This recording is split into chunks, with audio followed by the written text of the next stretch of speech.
Ever had that moment when your fingers hit send before your brain could stop them? Let me tell you about Noah and the voice memo that changed everything. Noah, this early 20-something guy with perpetually crooked glasses, had been crushing hard on his gym buddy Kai for months. You know the type.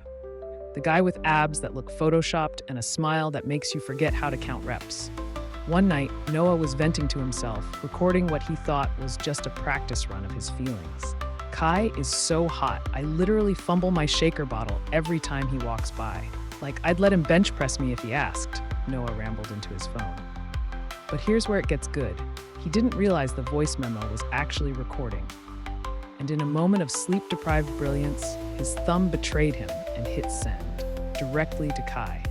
Can you imagine the sheer panic? Noah went through all 5 stages of grief in about 30 seconds. He paced his bedroom floor, contemplating changing his name and moving to another country. He's going to block me. I'm going to be banned from Planet Fitness. Actually, I might be banned from Earth, he thought, chewing anxiously on his hoodie string like it was his last meal. For 10 excruciating minutes, Noah's phone remained silent. Each passing second felt like an eternity. He considered sending follow-up texts. My account was hacked, or the classic, sorry, wrong person. But before he could dig his grave any deeper, his phone lit up. Kai had sent a video message. Noah's hand trembled as he pressed play.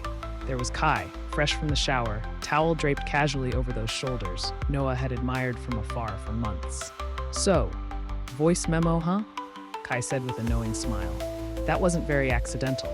He leaned closer to the camera, his voice dropping to that tone that makes knees weak. But I'm flattered and kinda into it. Noah nearly dropped his phone. Was this actually happening?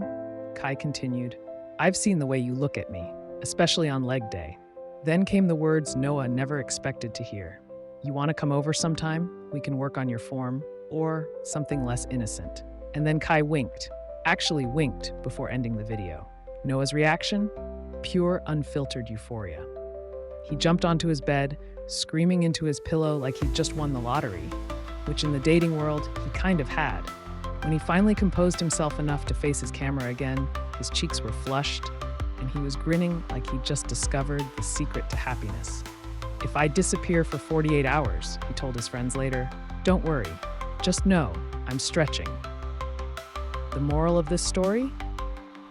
Sometimes our biggest mistakes lead to our greatest opportunities. Those accidental texts, those unplanned confessions, they're risky, sure, but they can also fast-track connections that might have taken months to develop otherwise. So maybe the next time your finger hovers over that send button and your heart is racing with fear, just go for it. Because somewhere out there is someone who's been waiting to hear exactly what you've been afraid to say.